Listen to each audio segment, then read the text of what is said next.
So as a translator, you can get paid by an end client, you can get paid by a translation agency, but can you get paid by other translators? Well, I'm making this video, so presumably the answer is going to be yes, I guess. But let's get into why and how that works and why it's beneficial for everyone involved.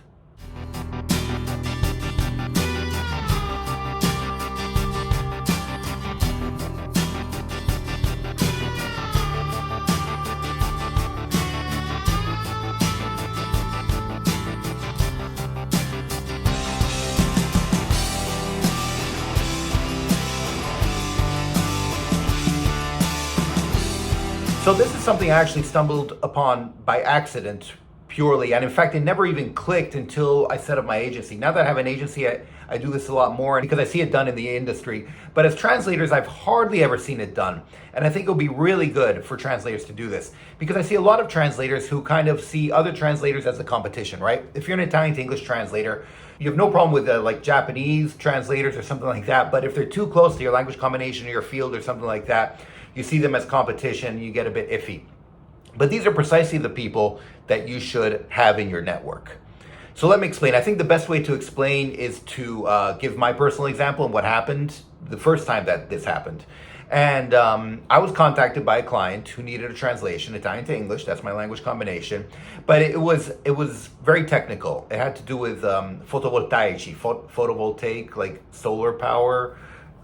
Yeah, see, it's not my field. So I remember I was looking at the text and I was thinking, maybe I could do it. And I'd been in touch with the client who explained everything, and in fact, I think they had me sign an NDA too. But anyway, they explained, the terms and how they needed it and what they needed it for, et cetera, et cetera. I went through it, and then I realized, I was like, look, I'm not going to do a good job with this. And and I told the client, I'm like, look, I'm sorry, but this isn't my precise field. It's very technical. I'm not going to do a good job with this. I know this other translator had worked on these precise types of translations and sort of specialized in them. Since I felt kind of bad, I told the client, look, I know someone else who does specialize in this. How about I get in touch with them and see if they can handle it? The client was like, yeah, great. That would be awesome. So I get in touch with this other guy, this other translator. I mentioned more or less the details because I knew more or less all the details of this translation. And he brought it up. He was the one, and he said, yeah, that sounds good. Yeah, I can do it. He's like, would you like me to pay you a commission on this? And I was like, yeah, sure. In fact, I think he said, he's like, what type of commission were you thinking? Or anyway, he was like almost like I should expect it, which I totally didn't. And so I came up with a number, 10%, which sounded fine. And in fact, it's the number I've stuck with since then. And he was like, okay, fine. This was a job that lasted about 2-3 months. And so every month I'd receive, and it was a big job.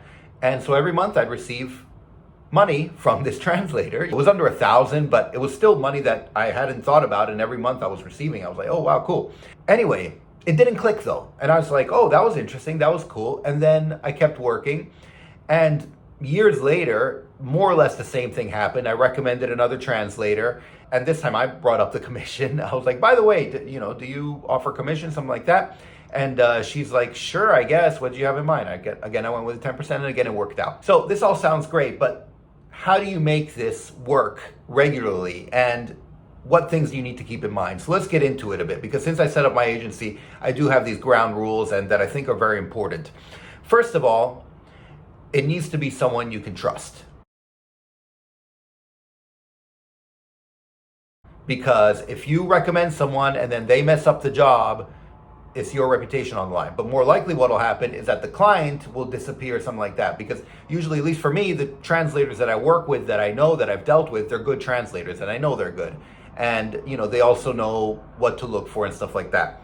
But the clients are always a big wild card. As translators, we all know that. So I want to make sure that the client is good and legit and all that before I put them in touch with the translator. Because if it ends up being a problem client who runs away, the translator isn't going to accept anything else from me. In fact, they probably won't want to work with me again. So you want to make sure that both parties are good at what they do, that they're on the up and up and honest and all that stuff. So that's the main thing. It can't just be forwarding it to random people and then hoping stuff works out. The second thing to keep in mind is that you don't want to take it too far. You don't want this to be your main business where you just send people here, send people there. Because if people suspect that you're just contacting them to put them in touch with someone else, they're going to start getting iffy. And they'll be like, hold up, you're just a middleman and you're just making me lose money.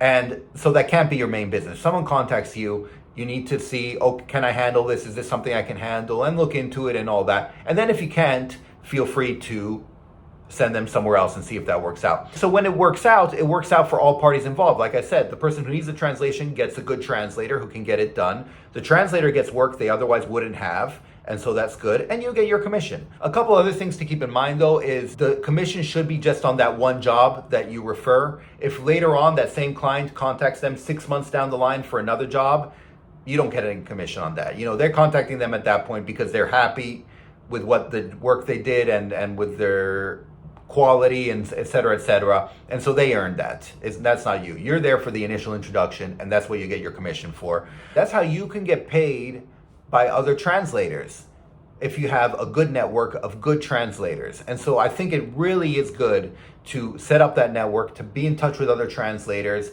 who are in similar language combinations and industries as you are, so that when clients contact you for something, you can help the client. You can give more work to the other translator. You can even set something up ahead of time. As agencies, this is what happens sometimes, where you're talking, you're like, okay, if I send you something, then we get a commission off that. If you send me something, you get a commission off that, stuff like that. I've seen other variations. There's like a finder's fee and stuff like that. And I've only seen this with agencies, by the way, who start playing weird games like this. In terms of translators, I've only seen this as a straightforward commission, and I think that's the best way to do it. That's how I usually do it, even now as an agency. It's just with someone I trust, when I know I can trust both parties, take it as a straightforward commission. Like I said, everyone's happy in the end. So that's basically it. I hope you find it useful. I hope you're able to use it. Please let me know if you have used it in the past, because I'm very curious. It's something I hardly ever hear about, and so I'm very curious to see how it's being used, if it's being used. And if you haven't used it, then feel free to, get in touch with other translators who are good, and maybe set something up. Be like, look, every now and then I get requests in your language combination, your thing. How about we set something up? Okay, thanks, bye. Savedum.